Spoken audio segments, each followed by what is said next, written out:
Hello, in this video I will show you how to determine design wind loads. First, open all relevant documents. This may include the Design Criteria worksheet and the ASCE 710 spreadsheet tool from AWS. Input data into the open cells. This data can be found in the Design Criteria worksheet. You will input basic wind speed, exposure category, risk category, height above ground level, and lease building width. I will highlight the data that will be used for clarity.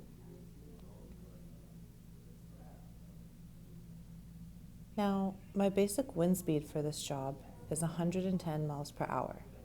The exposure category is B. The risk category is 2. The height above the ground level is labeled as the mean roof height on the Design Criteria worksheet.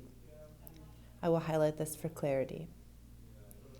It is 92 feet and 6 inches for this job.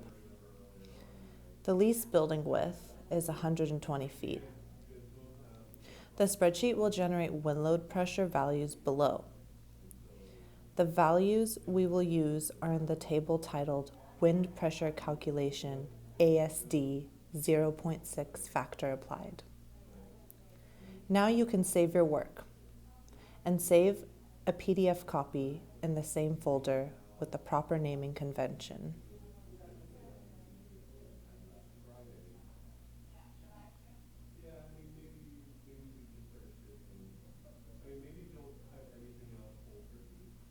Once you've saved, you have one final step before you're finished.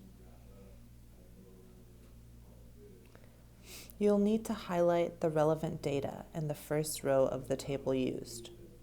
For an area of 10 square feet, you will highlight the values in that row.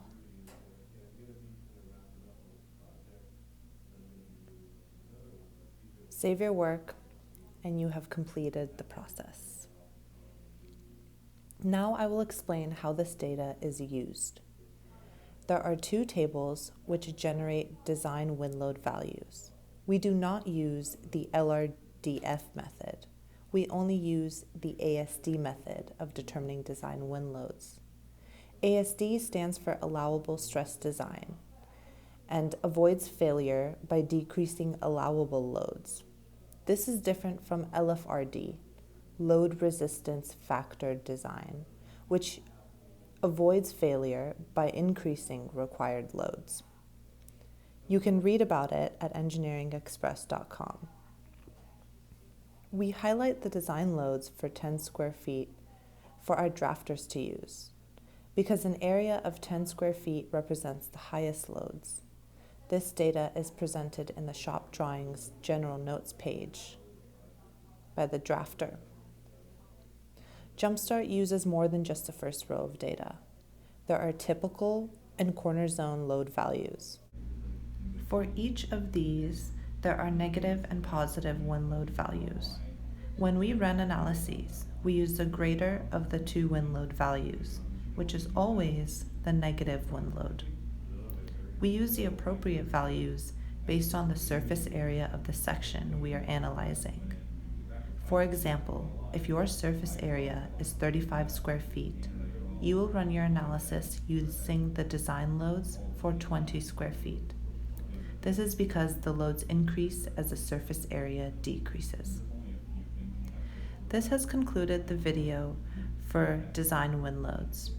Thank you for watching.